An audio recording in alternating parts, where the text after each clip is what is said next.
अभी तक जो पिछली क्लासेस हुई है वो सब किससे रिलेटेड थी? सरल रेखा में गति। इस सरल रेखा में गति में आपने क्या क्या सीखा? गति, त्वरण, वेग, है ना? सरल रेखा में गति, सबसे पहले तो आपने गति को सीखा। गति के प्रकार सीखे, एकविमीय गति, द्विविमीय गति, त्रिविमीय गति, ये सारी चीजें सीखी। उसके बाद आपने सीखा कि त्वरण क्या है, स्थिति, वेग, त्वरण, ठीक ना? फिर स्थिति, वेग, त्वरण, समय, चाल, दूरी और विस्थापन में अंतर आपने सीखा। चाल और वेग में आपने अंतर सीखा। आप एक समान गति, एक समान त्वरित गति, इनकी डेफिनेशंस आप समझने लगे, है ना? इसके बाद फिर आपने क्या सीखा? ये सारी डेफिनेशंस सीखने के बाद आपने एक समान त्वरित गति में कई सारे ग्राफ को प्लॉट किया, समय और वेग के अगेंस्ट, समय और स्थिति के अगेंस्ट, समय और त्वरण के अगेंस्ट, ठीक ना? वैसे ही एक समान गति में आपने वेग समय ग्राफ खींचा, आपने स्थिति समय ग्राफ खींचा, आपने त्वरण समय ग्राफ खींचा, ठीक ना? इसके बाद फिर ये सारे ग्राफ्स वाला पोर्शन कंप्लीट होने के बाद आपने समाकलन और अवकलन की अवधारणाएं और उनके सूत्र सीखे, ठीक ना? इस तरीके से ये चैप्टर आपका कंप्लीट हो जाता है। अब आपका काम है कि इस चैप्टर से रिलेटेड चीजों का उसका अभ्यास करते रहे, उनको सीखते रहे, है ना? और उससे रिलेटेड क्वेश्चन सॉल्व करते रहे, ऑब्जेक्टिव सॉल्व करते रहे और न्यूमेरिकल्स भी सॉल्व करते रहे। किसी भी दिन आपका इस चैप्टर में जो है टेस्ट हो सकता है, ठीक है ना? टेस्ट हो सकता है। सारे फॉर्मूले कल बात हुई थी कि मंडे आपका टेस्ट होगा किसमें? अवकलन और समाकलन के सूत्र में। सिर्फ आपके अवकलन और समाकलन के सूत्र पूछे जाएंगे और इस बार टेस्ट आपको अच्छा कर रहा है। पिछले टाइम आपने टेस्ट अच्छा नहीं किया था, तो सारे उससे रिलेटेड सारे सूत्र आप याद कर लीजिए, सीख लीजिए, उनको बार-बार उन पर प्रैक्टिस करना स्टार्ट कर दीजिए, ठीक है? तो ये चैप्टर को हम यहाँ पर खत्म करते हैं और नया चैप्टर पढ़ रहे हैं, स्टार्ट कर रहे हैं और वो है आपका समतल में गति। किसमें गति? समतल में गति। क्या देखिए, अभी आप पढ़ रहे थे सरल रेखा में गति, रिलेट करके चलते हैं अपन। जो नया चैप्टर आप पढ़ने वाले हो समतल में गति, उसको आप थोड़ा सा रिलेट करते हैं सरल रेखा में गति से, है ना? तो सरल रेखा में गति,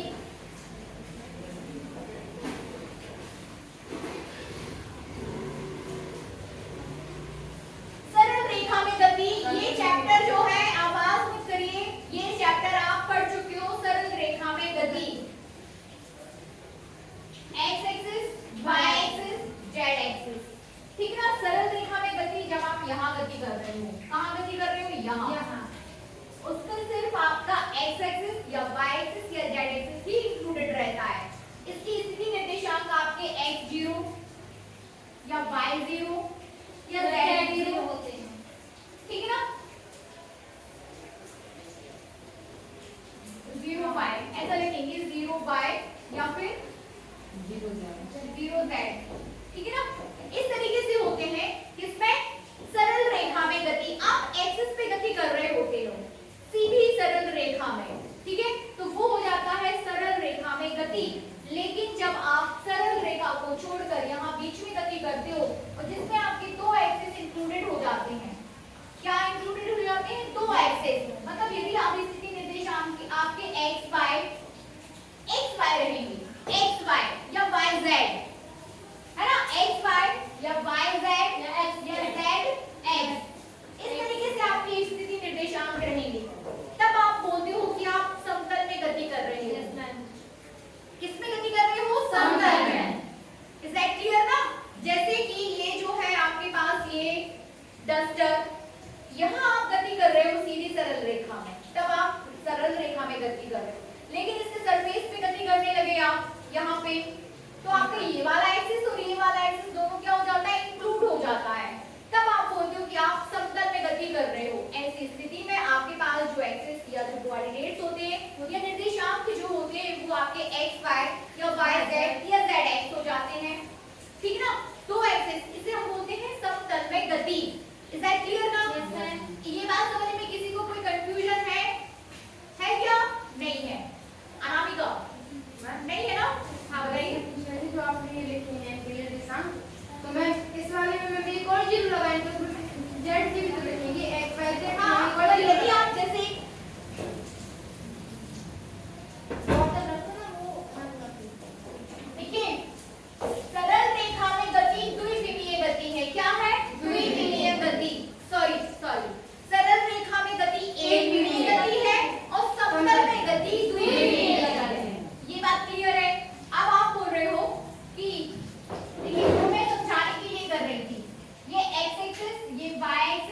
जेड एक्सिस। ठीक है, फिर मैं एक और बना लेती हूँ, X axis, Y axis, Z axis. ठीक है ना, फिर मैं एक और बना लेती हूँ, एक्स एक्सिस, वाई एक्सिस और ये जेड एक्सिस। ठीक है ना, जब आपका पार्टिकल यहाँ गति कर रहा है तो वो किस प्लेन पर गति कर रहा है? एक्स वाई प्लेन पर। किस प्लेन पर? एक्स वाई प्लेन पर, या एक्स वाई समतल भी आप लिख सकते हो। एक्स वाई समतल यदि आप हिंदी में लिखना चाह रहे हैं, एक्स वाई समतल पर गति कर रहा है। अभी आपका जो पिंड है या पार्टिकल है वो कहाँ गति कर रहा है? एक्स वाई प्लेन पर। ठीक है ना, अब यदि आपसे बोला जाए कि आपका प्लेन जो है यहाँ गति कर रहा है, यहाँ तो उसे हम क्या बोलेंगे? Y Z plane. क्या बोलेंगे? Y Z plane, Y Z समतल।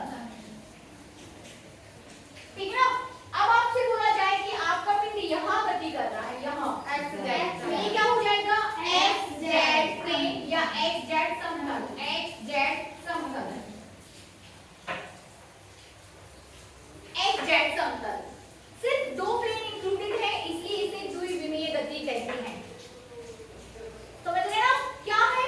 दो प्लेन इंक्लूडेड है इसलिए इसे हम समतल में गति कहते हैं। और जब आप समतल में गति कर रहे हो तो हमें तीसरे प्लेन की चर्चा ही नहीं करनी है कि जीरो होगा कि नहीं होगा। वो जीरो है, उसको हम मान के चलेंगे कि वो चीज जब उपस्थित ही नहीं है तो फिर उसकी बात ही नहीं करनी है। ठीक है ना, इसके निर्देशांक आप यहाँ पर जब पिंड गति करेगा तो उसके निर्देशांक x1 y1 x y में लेंगे, आप x y में लेंगे उसके निर्देशांक। मतलब हम जेड का में जीरो होते हैं, ऑलरेडी जीरो है, उसकी हम चर्चा ही नहीं करनी है क्योंकि वो है ही नहीं। क्योंकि आप समतल में हो, आप त्रिविमीय नहीं हो कि आपको तीनों चीजें इंक्लूड करके चलनी पड़ेगी। ठीक है ना, आप कहाँ गति कर रहे हो? समतल में। जब आप यहाँ गति कर रहे हो तो आपके निर्देशांक y z में चलेंगे। ठीक है ना, जब आप यहाँ गति कर रहे हो तो आप कहाँ चलोगे? एक्स जेड में। एक्स जेड निर्देशांक आप लेके चलोगे, एक्स और जेड निर्देशांक पद्धति में उनके जो पॉइंट्स आएंगे वो एक्स एक्सिस पर और जेड एक्सिस पर आएंगे, तो वो एक्स जेड प्लेन हो जाएगा। Is that clear? Yes ma'am. है ना, तो ये है आपकी समतल में गति।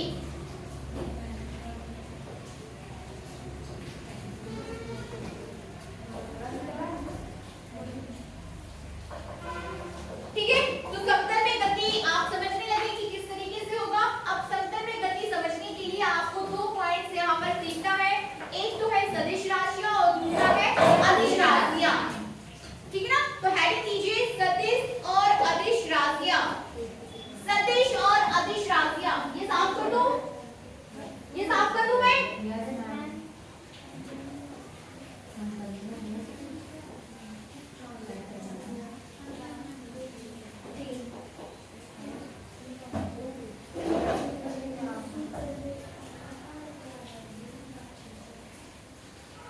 कब तक बारिश होनी है? मुझे सुनने में आया कि 7 तारीख तक बारिश होनी है। 7 तारीख तक लगातार बारिश होते रहेगी। आप लोग यही रहते हो खाना में, जो कोई बच्चा जो बाहर से आया हो सब डालने के बच्चे उसी को आना था, वो कह रही थी तो तैयार बैठी हो। कोई बात नहीं, बारिश बहुत ज्यादा हो रही है ना, प्रॉब्लम होती ना। अब हम भी तो कैसे कैसे पहुंचे, हम आपको क्या बताएं, लेकिन हमारा आना जरूरी है। क्या पढ़ना, क्या लिखना है? सदिश और अदिश राशियां। क्या लिखिए?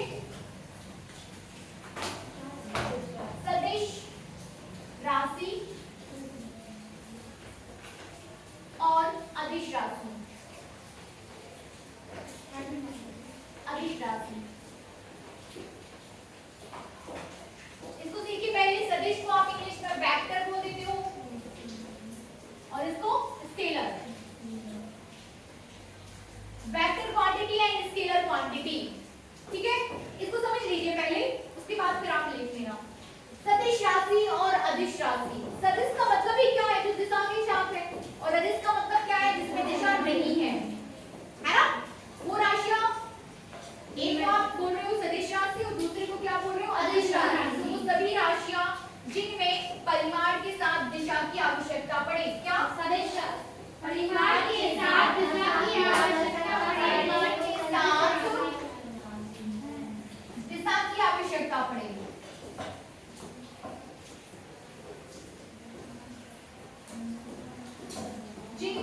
व्यक्त करने में, ऐसा बोला जाता है, ऐसी सभी भौतिक राशियां जिनको व्यक्त करने में परिमाण के साथ दिशा की भी आवश्यकता होती है, वो सभी राशियां सदिश राशियां कहलाती हैं। याद हुआ? फिर वैसे ही वो सभी राशियां, वो सभी भौतिक राशियां जिनको व्यक्त करने के लिए सिर्फ और सिर्फ परिमाण की आवश्यकता होगी, दिशा की नहीं। ठीक है, आदेश राशियां होती हैं।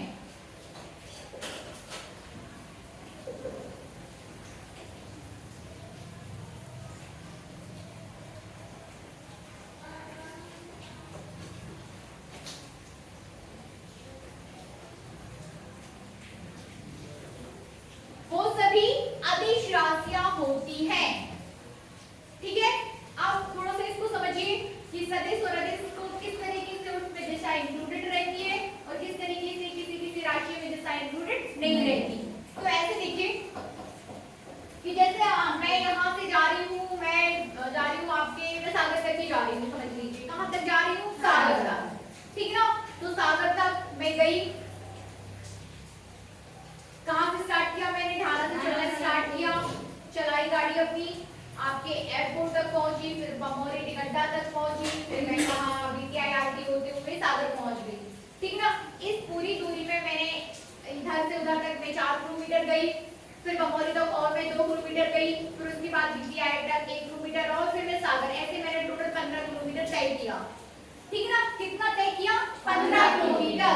तो ये जो 15 है ना, यहाँ पर 15 ये परिमाण है, समझ रहे ना, क्या है? परिमाण। और ये आपके पास दूरी, तो 15 किलोमीटर ये जो लिखा है ये क्या है? परिमाण।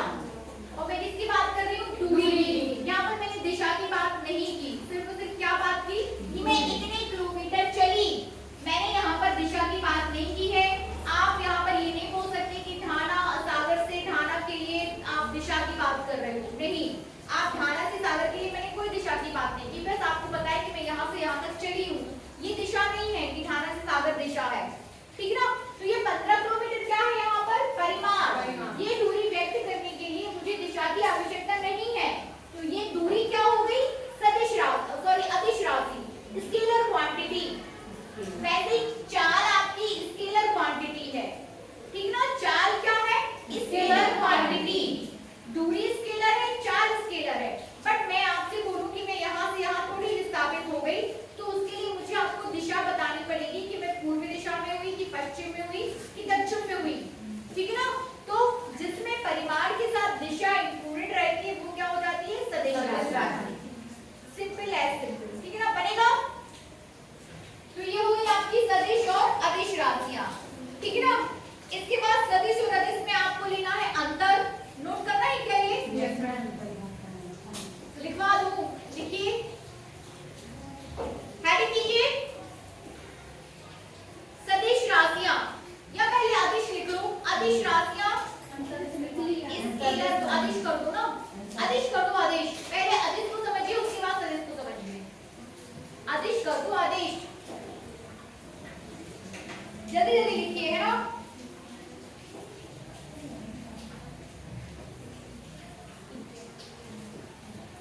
जल्दी लिखिए, अदिश राशियां, क्या लिख रहे हैं अपन? अदिश राशियां।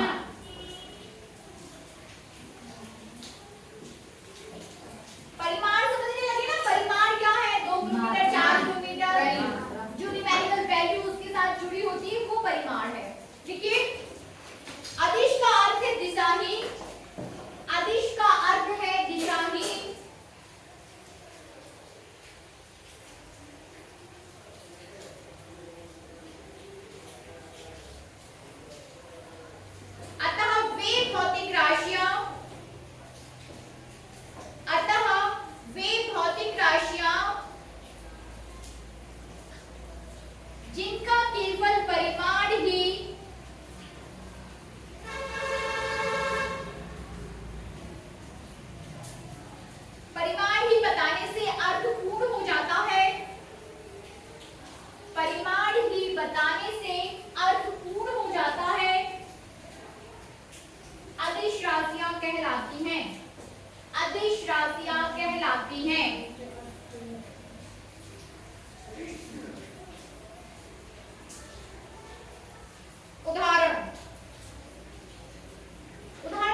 द्रव्यमान, घनत्व, कोण, देखते चलिए, कोण,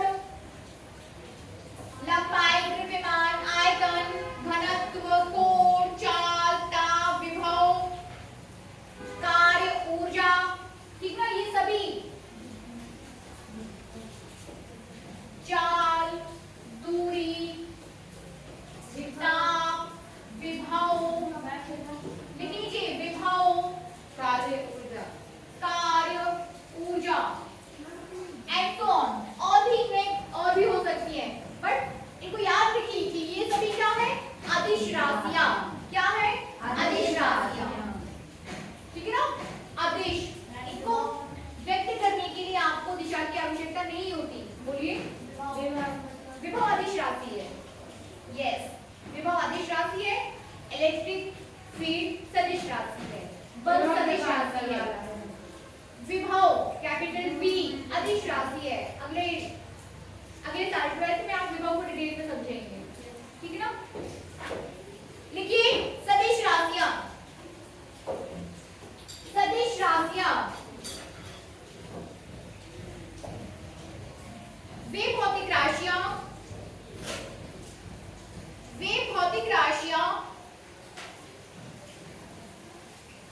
जिन्हें व्यक्त करने के लिए परिमाण के साथ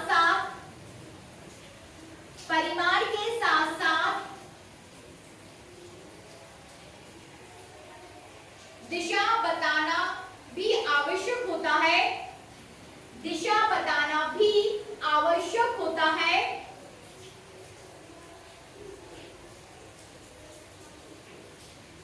तभी उनका अर्थ पूर्ण होता है, तभी उनका अर्थ पूर्ण होता है।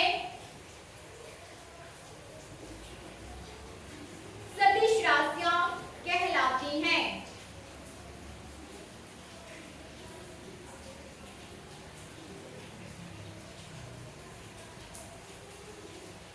ठीक है,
टफ है क्योंकि आप उसको होल्ड करने में लगे हो, तो आप क्या कर रहे हो, आप इजीली इसको एरो लगाकर इसको आप क्या कर रहे हो, व्यक्त कर देते हो।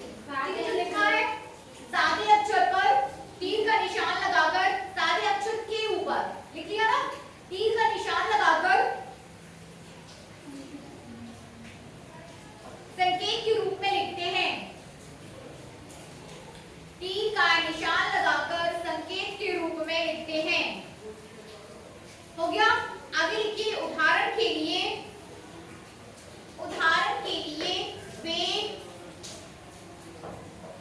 वेग को, उदाहरण के लिए वेग को ऐसा लिख लीजिए, वेग को वी के ऊपर एरो लगा, वेग को ये लिखिए फिर द्वारा व्यक्त किया जाता है, ऐसा लिखो।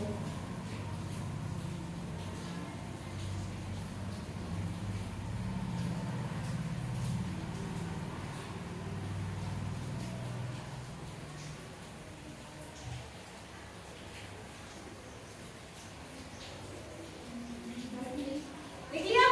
आगे लिखिए सदिश राशि के परिमाण को, इसी में लिखना है, सदिश राशि के परिमाण को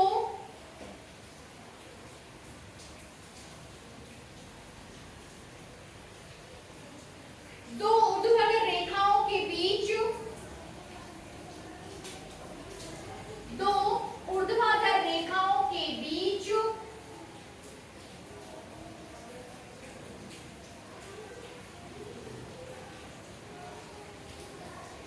सादा अक्षर लिखकर प्रदर्शित करते हैं। दो ऊर्ध्वाधर रेखाओं के बीच,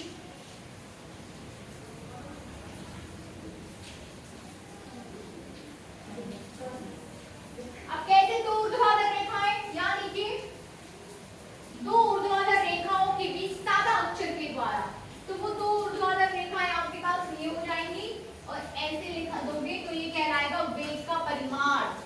ठीक है ना, क्या लगाएगा, वेग, क्या व्यक्त करेगा, वेग का परिमाण बनेगा। ये हो जाएगा आपका फोर्स का परिमाण, ये हो जाएगा आपका त्वरण का परिमाण।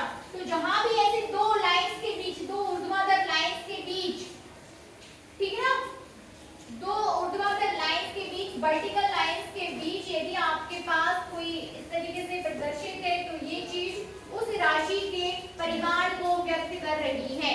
बनेगा, बनेगा ना, लिख लिया ना आप लोगों ने यहाँ तक। अब नेक्स्ट वो लिख लो ना, उसका उसके परिमाण को व्यक्त करना है, तो सीधी सिंपल छोटी सी बात है। ठीक है, आगे बढ़े, आगे बढ़े।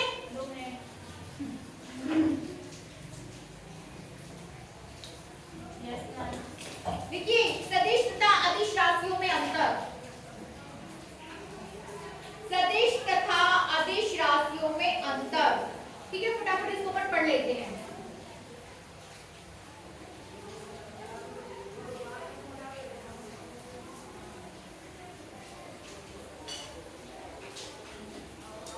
सदिश तथा अदिश राशियों में अंतर लिखिए, एक साइड आप अदिश लिखेंगे और दूसरी साइड आप सदिश। इस तरीके से कॉलम बना लीजिए।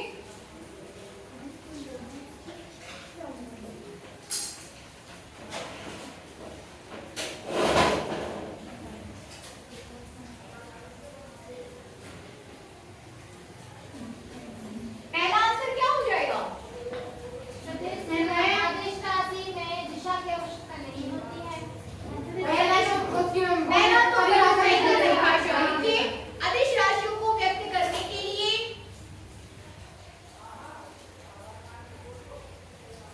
अदिश राशियों को व्यक्त करने के लिए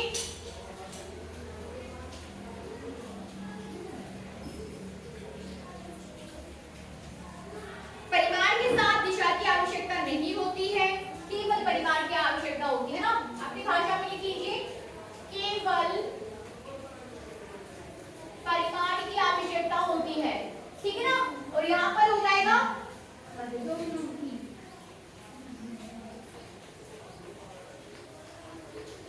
परिमाण के साथ आपको यहाँ पर दिशा की भी आवश्यकता होती है।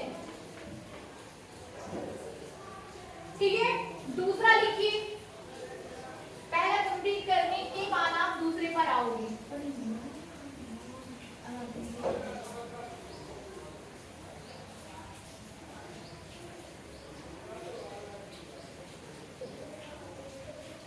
हो गया? लिख लिया होगा। दूसरा आंसर लिखिए, अदिश राशियों को साधारण गणितीय विधि द्वारा जोड़ा व घटाया जा सकता है। साधारण गणितीय, हाँ, साधारण गणितीय विधि द्वारा, साधारण गणितीय विधि द्वारा जोड़ा व घटाया जा सकता है।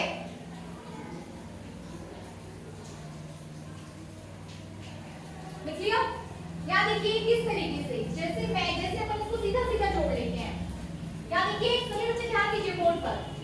साधारण गणितीय विधि मतलब जैसे आप 5 किलोमीटर चले, फिर आप 2 और चले, फिर 1 चले, तो सीधा सीधा जोड़ दिया आपने कि आप टोटल कितने चढ़े, 5 तो 7 में 8 किए हैं।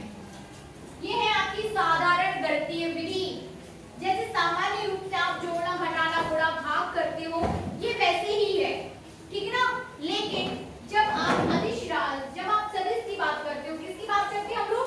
सदिश की। तब आप दिशा इंक्लूडेड रखते हो। आप इस दिशा में इतने चले 5, आप इस दिशा में 2 चले 2 km। अब इनको आपको जोड़ना है कि आपका टोटल विस्थापन कितना हुआ, समझ रहे ना। यहाँ पर आपका विस्थापन कितना हुआ, तो विस्थापन क्या बताता है?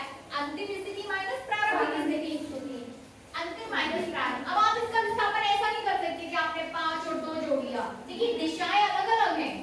आप पहले इस दिशा में चल रहे हो, आपकी दिशा चेंज हुई तो आप इस दिशा में चल रहे हो, तो आप इसको सीधे नहीं जोड़ सकते कि 5 और 2 7 हो गए तो 7 किलोमीटर आपका विस्थापन। नहीं, यहाँ पर आपको गणितीय बीजीय व्यंजक लगाना पड़ेगा। बीजीय गणितीय विधि द्वारा आप इसको जोड़ोगे, विस्थापन निकालकर फिर उसका मान लीजिए।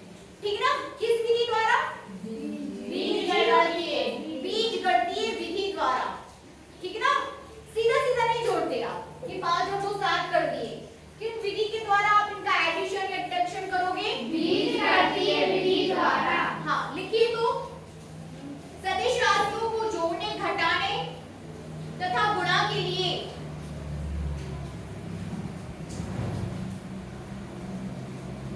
सदिश राशियों को जोड़ने, घटाने तथा गुणा के लिए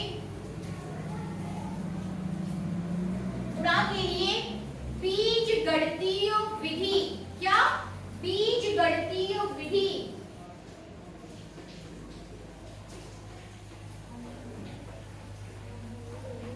बीज गणितीय विधि का उपयोग करते हैं। बीज गणितीय विधि को आप वेक्टर अलजेब्रा बोलते हो। क्या बोलते हो? वेक्टर अलजेब्रा, ठीक है। बीज गणितीय बनाओ अभी, या वेक्टर मैथमेटिकल फिजिक्स नहीं पढ़ा, कोई दिक्कत नहीं, अपन पढ़ लेंगे। जहां अपन को आवश्यकता होगी ना कि हाँ चीजें आपको जोड़नी है तो फिर वहां पर देखेंगे। तो ये समझ में आया कि आप डायरेक्ट ऐसा नहीं जोड़ सकते कि 5 और 2 7, 7 और 2 9। हाँ, जियोमेट्रिक अलजेब्रा का हम उपयोग करते हैं बीज गणितीय विधि का, ठीक है। आगे लिखिए, अदिश राशियों को अगला है, अदिश राशि को आप साधारण अक्षर द्वारा व्यक्त करते हो। कैसे व्यक्त करते हैं आप? साधारण अक्षर द्वारा।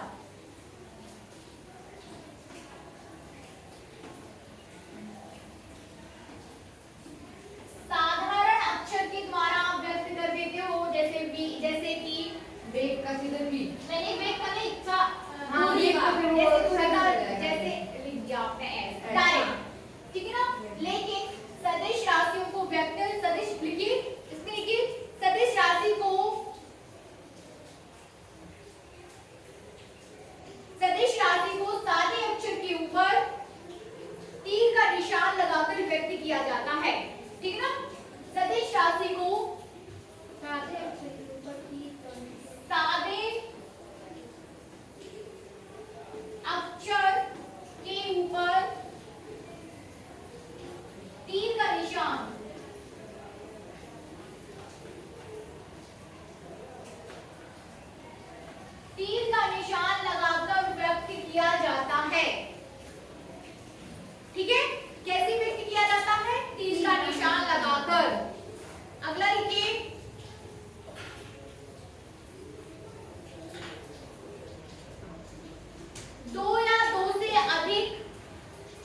बहुत इंपॉर्टेंट पॉइंट है, ठीक है। ये चौथा लिखिए, दो सदिश में आदेश में लिखिए, दो या दो से अधिक, दो या दो से अधिक सदिश राशियों को, सॉरी आदेश, दो या दो से अधिक अदिश राशियों को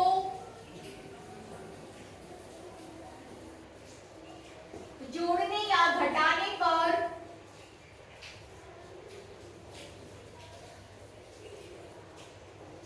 अदिश राशि ही प्राप्त होती है। समझ रहे हैं इस बात को? Yes ma'am. क्या प्राप्त होगी? अदिश राशि ही प्राप्त होगी। अब इसमें लिखिए,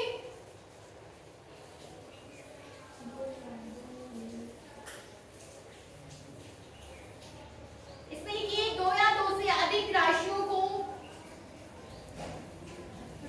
सदिश में लिख रहे हैं ना, दो या दो से अधिक सदिश राशियों को जोड़ने या घटाने पर सदिश राशि प्राप्त होती है, ठीक है।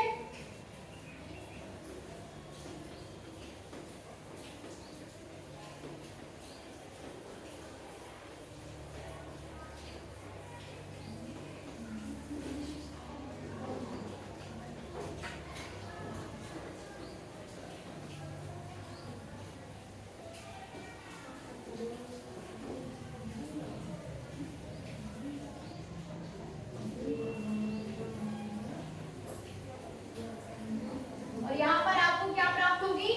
आदेश राशि, सदिश राशि।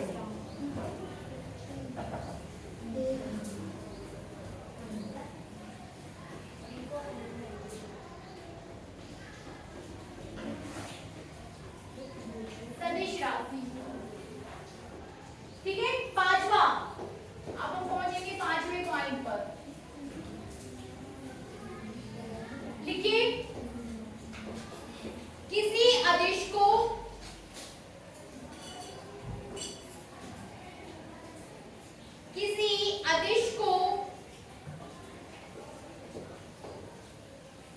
दो या दो से अधिक अवयवों में, किसी अदिश को दो या दो से अधिक अवयवों में वियोजित नहीं किया जा सकता।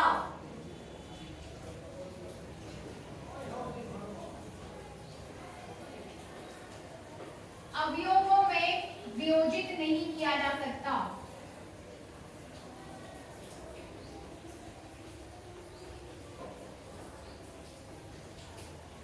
और इसमें किया जा सकता है, ठीक है।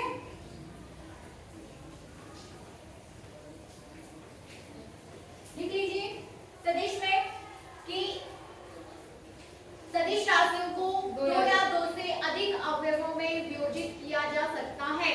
अब कैसे किया जा सकता है बहुत तो देख लीजिए यहाँ पर।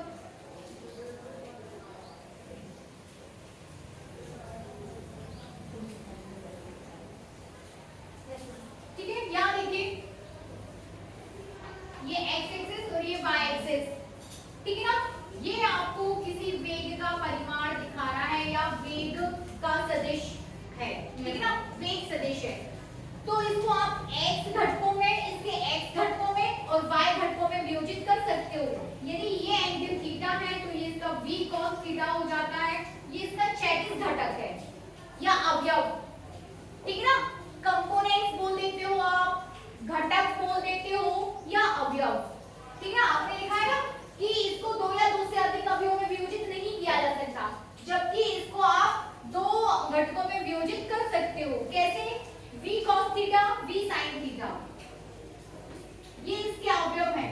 जबकि आप चाल को इस तरीके से वियोजित नहीं कर सकते हो, इसलिए क्योंकि आपको दिशा ही नहीं पता है, तो आप कैसे उसको अवयवों में विभक्त करोगे, ठीक है ना। क्या? क्योंकि आपको दिशा ही नहीं पता है, ठीक है ना, इसलिए वो कंपोनेंट्स में डिवाइड नहीं होता है। जबकि जो वेक्टर क्वांटिटीज है या सदिश राशियां हैं वो अवयवों में वियोजित हो जाती हैं। ये लिख लिया आपने? आगे लिखिए छठवां पॉइंट, इंपॉर्टेंट क्वेश्चन है, ये परीक्षा में आता है, ये इजी से क्वेश्चन जब जो क्वेश्चन पेपर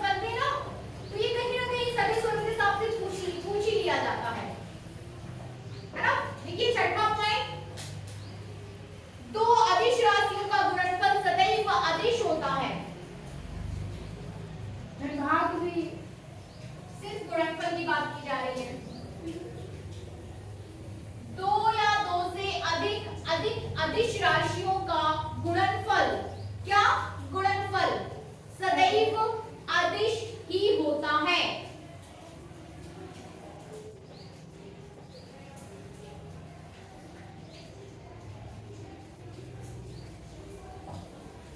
ठीक है ना, सदिश में लिखिए, सदिश में लिखिए दो या दो से अधिक सदिश राशियों का गुणनफल, सदिश राशियों का गुणनफल अदिश या सदिश हो सकता है।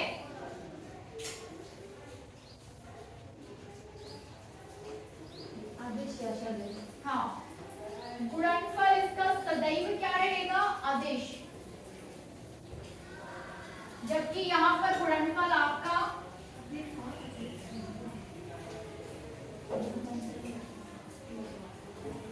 सदिश अथवा अदिश हो सकता है, सदिश अथवा अदिश हो सकता है ना? ठीक है। साथ में मैं आप इसके एग्जांपल्स दे सकती हूँ, अब वो मुझे बताने की जरूरत नहीं है। इसके उदाहरण लिख लो 2-3 और यहाँ पर आप इसके उदाहरण ले लो। तो इस तरीके से आप 7 अंतर आपने यहाँ पर देख लिए। ये समझ में आया? गुणनफल सदिश अथवा अदिश हो सकता है, गुणनफल सदिश राशि भी हो सकती है और अदिश राशि भी हो सकती है। जैसे आपने 2 का गुणनफल किया, यहाँ देखो, जैसे 2 वेक्टर है आपके पास, वेक्टर ए वेक्टर बी, ठीक है ना? क्या है, वेक्टर ए वेक्टर बी। गुणनफल सदिशों में गुणनफल 2 प्रकार का होता है, एक को बोलते हैं डॉट प्रोडक्ट, दूसरे को बोलते हैं क्रॉस प्रोडक्ट। तो जब 2 सदिश राशियां आपस में डॉट प्रोडक्ट करती हैं, क्या करती हैं, डॉट प्रोडक्ट, तो बदले में आपको जो परिमाण मिलेगा सदिश, वो अदिश राशि होगा, ठीक है ना? A dot B, A B cos theta, ये वाली जो आपके पास क्वांटिटी निकल के आएगी वो एक कैसी राशि होगी, अदिश राशि। इसे बोलते हैं 2 सदिशों का अदिश गुणनफल। मतलब 2 राशियां सदिश होने के बावजूद जब गुणा में आती हैं तो आपके पास परिमाण अदिश राशि हो जाता है, ठीक है ना? इसको डिटेल में आपको पढ़ना है जब आप सदिशों का गुणन देखोगे। जो भी यहाँ पर भी है सदिश और सदिश, हाँ वही है, ठीक है। फिर यहाँ देखिए, एक तो आपने यहाँ पर कर लिया डॉट प्रोडक्ट, अब हम यहाँ पर करेंगे क्रॉस प्रोडक्ट। तो जब 2 राशियों का क्रॉस प्रोडक्ट करते हो तो आपको मिलता है ए बी साइन थीटा। इसमें आपकी राशि हो जाएगी सदिश। इसे बोलते हैं 2 सदिशों का सदिश गुणनफल। ये 2 सदिशों का अदिश गुणनफल, ठीक है ना? एक बार आप इस पूरे टॉपिक को रिवाइज कर लीजिए, जहां पर आपको प्रॉब्लम हो रही है वहां उसको फिर से डिस्कस कर लेंगे। इंपॉर्टेंट टॉपिक है, परीक्षा की दृष्टि से इंपॉर्टेंट है, ठीक है ना? बाकी तो इजी है, ठीक है ना? जब कुछ क्वेश्चन इजी डालने होते हैं ना एग्जामिनर को, तो ये वाला क्वेश्चन डाल दिया जाता है आपके पेपर में कि सदिश और अदिश में अंतर पूछ लो बच्चों से। यही देख लेते हैं 15 में, समझ रहे हैं ना? और